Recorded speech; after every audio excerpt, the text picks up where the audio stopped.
Hello Year 5s and welcome to your RE lesson this week with Mrs. Alhasso. Before we begin, I do hope you're feeling well and your family are staying healthy. So today our LO for this summer term is going to start with to identify how we are all members of communities, including a global one. You will know you have made good progress in today's lesson if you understand that you belong to different groups and communities, including school and family. You can identify different groups within your local community, and you can identify links to a global community. So first of all, we've got two questions. What do we mean by community, and which communities do you belong to? If you need a minute to think about the answers, pause the video now. You can always look the word up on Google Dictionary or in an old-fashioned dictionary and just have a little think about how many communities do you belong to.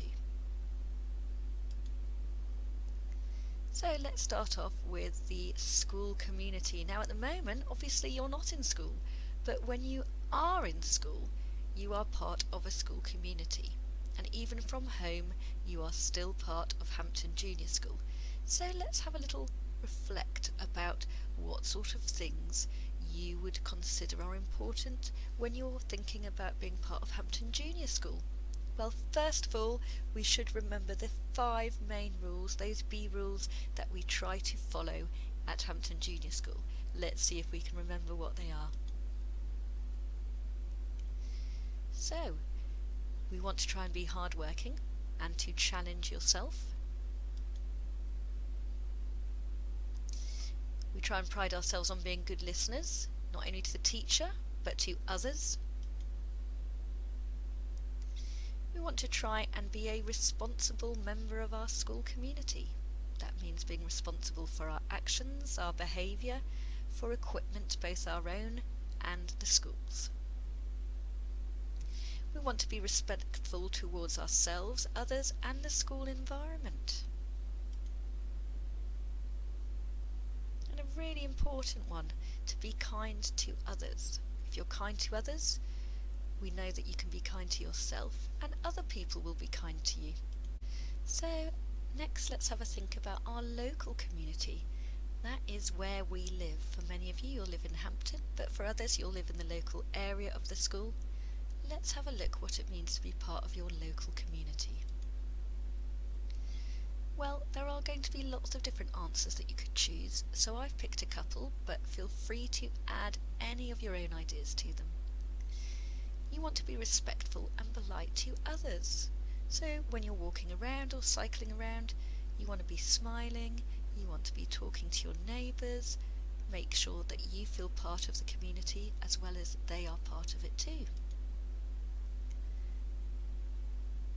You don't want to be dropping litter and making a mess. It's not pleasant for anybody who lives in the area. Many of your families will support local shops and businesses. You might use your local corner shop, you might use your baker, many of you might use the laundrette at the bottom of the road or the chemists.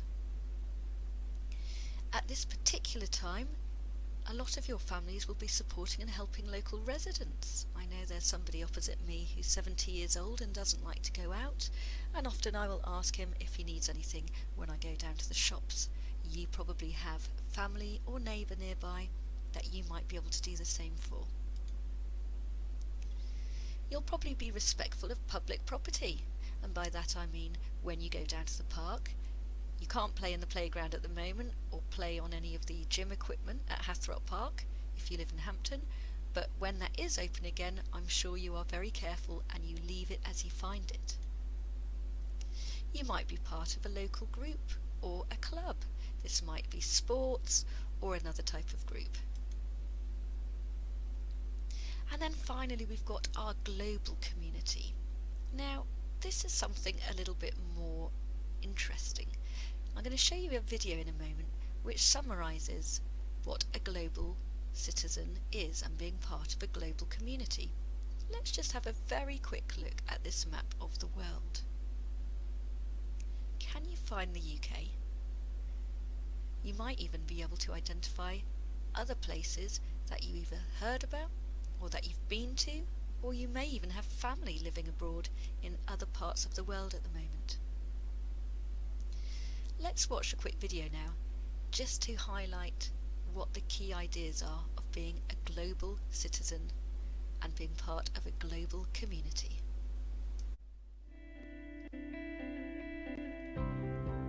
What does it mean to be a global citizen?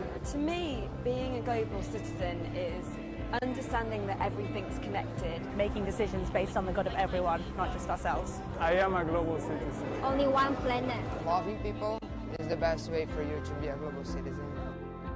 If we know that we belong to the same humanity, then we are brothers. Everywhere is my country. I am a global citizen. Depending on where a child is born, the access to basic human rights is so different. We can't limit our concern to national boundaries. We live in a world that is inescapably connected. What we do in one place affects someone on the other side of the world. I am interested in developing humanity, no matter where they are found. Ending extreme poverty. I think that it is possible. Everything that has a beginning has an end. We have the energy to do it. We have the skills to do it. What we do does really make a difference to other people. I am a global citizen. Each person must have something to contribute to make the world a better place. That world has a lack of extreme poverty. That world protects and sustains the environment. That world is about equality. That world is about access. That world is about justice. That world is about freedom. That world is about health. We should have a world by now where every child is born with the same rights to life. That is the world we're fighting for.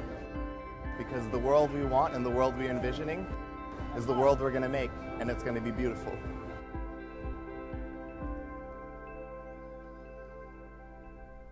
So now we've had a little reminder of what it means to be a global citizen, or to be part of a global citizenship. I think everyone will agree that what we saw in the video is something we'd all agree with. We all want everybody to have the fair and equal chances in life. You might think your life is tough sometimes, but imagine some of those children's lives. They would give anything to have a bathroom in their house, a tap where you could run water that's clean enough to drink, a car so that you could travel and get things that you need, food that you could eat without having to go foraging or searching, and doctors and medical care on tap when you need it. So for today's activities there are going to be 3 tasks: bronze, silver and gold, and I really hope that you can get most of these done. For bronze, I want you to have a look at this quote by a great and inspiring man called Martin Luther King. If you don't recognise him from this picture, I'd love you to Google him and just find out a little bit about him and the amazing things that he did, and really had a huge and incredible change on the global society that you live in today. He said, before you finish eating breakfast in the morning, you've depended on more than half the world. But what I want you to think about is this true? I would like you to list all the items you had for breakfast and dinner yesterday evening.